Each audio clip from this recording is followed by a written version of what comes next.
dog walker permanently disfigured in bloodthirsty attack by two dogs, lawsuit says. Yeah. Jacqueline Duran, 22, is violently attacked by a German Shepherd and a pit bull that she was hired to walk, according to a lawsuit against the pet's owners. All right, so it says a Texas college student working as a dog walker was permanently disfigured last month when two dogs pounced on her in a bloodthirsty attack, a civil lawsuit alleges.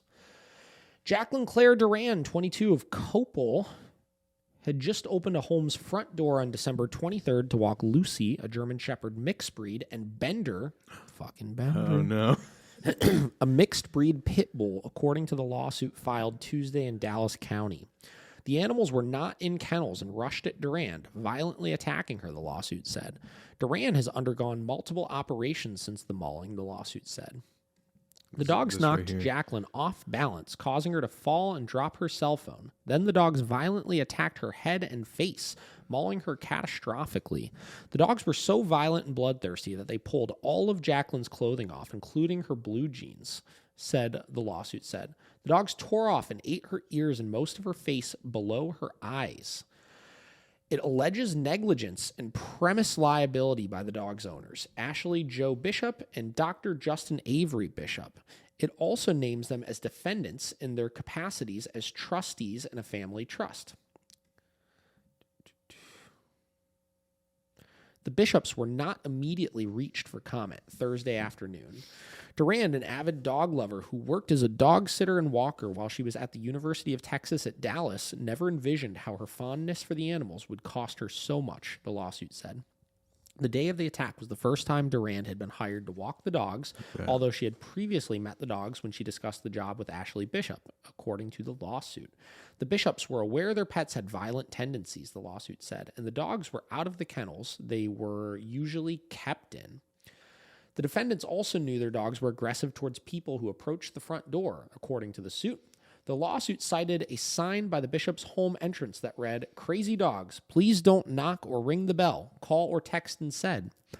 The sign also encouraged visitors to leave packages by the door, according to the lawsuit. The dogs were captured and placed in the care of City of Copel before the municipal judge decided this month that both animals should be euthanized.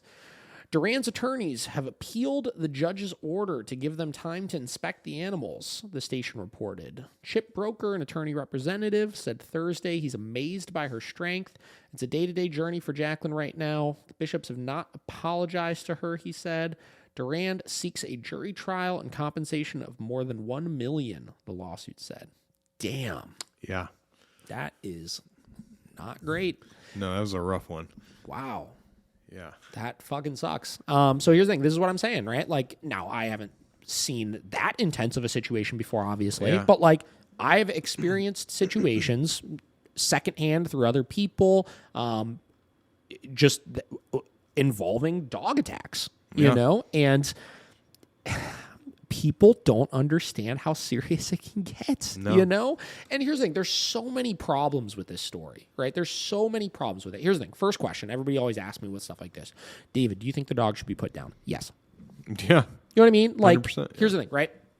Forget, can we get these dogs safe? Forget this, forget that. In the end of the day, they're animals and people come first. And when you deal with an attack of that magnitude and you deal with dogs that have that much of a trigger to, like, continue attacking somebody, yes.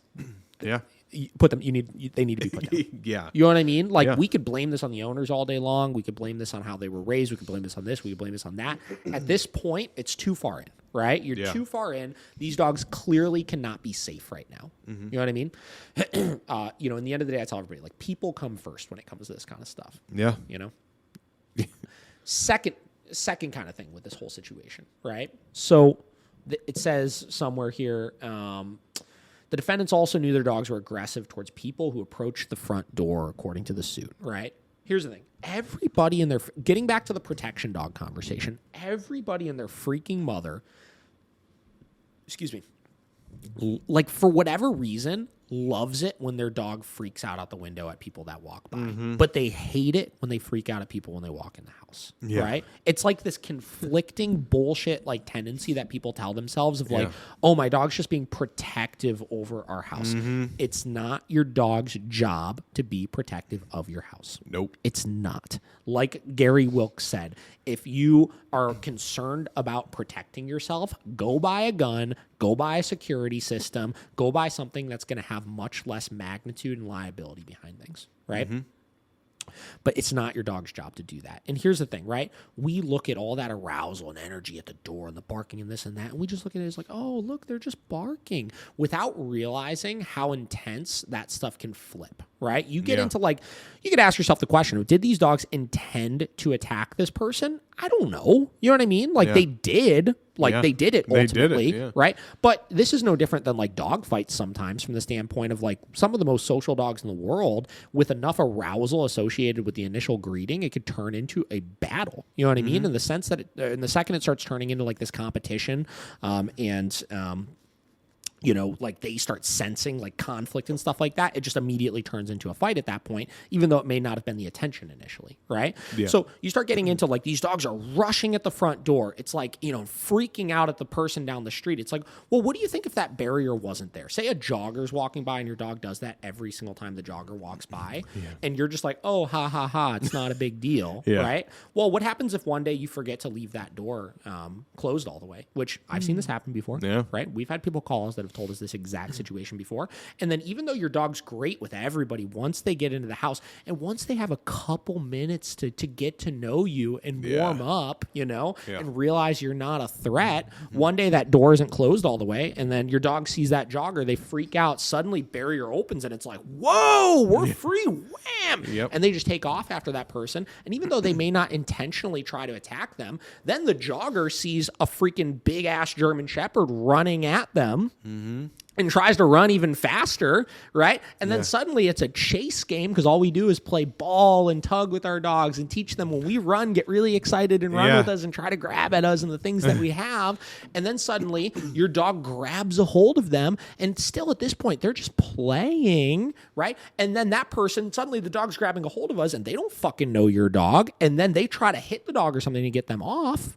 Rightfully so, because they're like, this dog's trying to attack me. And then it switches. They're like, oh, you're competing with me now. So now I need to start fighting. And then it turns into a fight, and then a person gets fucking attacked, and then it's a serious fucking problem, right? That's how this progresses with the social dog that you allow to do those types of things. That's exactly how this stuff progresses, right? Or your dog that gets really reactive to other dogs, and you're like, oh, it's not that big of a deal. I just don't socialize them with other dogs. I can keep them away from other dogs, but you don't stop that behavior in the house. Same deal happens.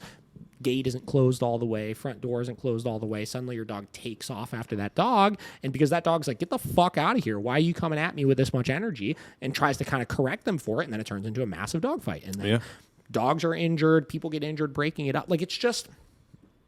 people don't realize how serious this stuff is. And those seemingly little minor behavioral issues that you don't care. Well, I get this one all the time.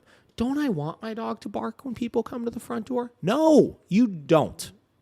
You have a doorbell for a reason. You don't need your dog to bark to let you know somebody's at the front door, right? There's no other arguments as far as why you would want your dog to do that, aside from, I want to know when people are here, or I want them to protect my house. Those are the only two excuses for behaviors like that. Right?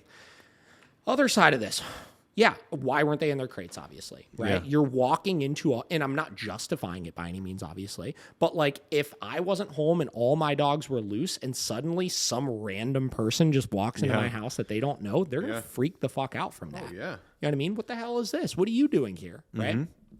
Why weren't the dogs in crates? Like, that's obviously a person problem, not a dog problem. Well, and especially because it was our first time ever. First time there. Get in. You know, that way at that point, if they're in the crates and they're freaking out at her and they're getting really defensive because the owners aren't present, because we know that's a big thing. Like, maybe the owners can keep the dogs a little bit calmer, but like without them present, that dog is on their own. They're like, you ain't here to handle this, so I'm going to handle this myself.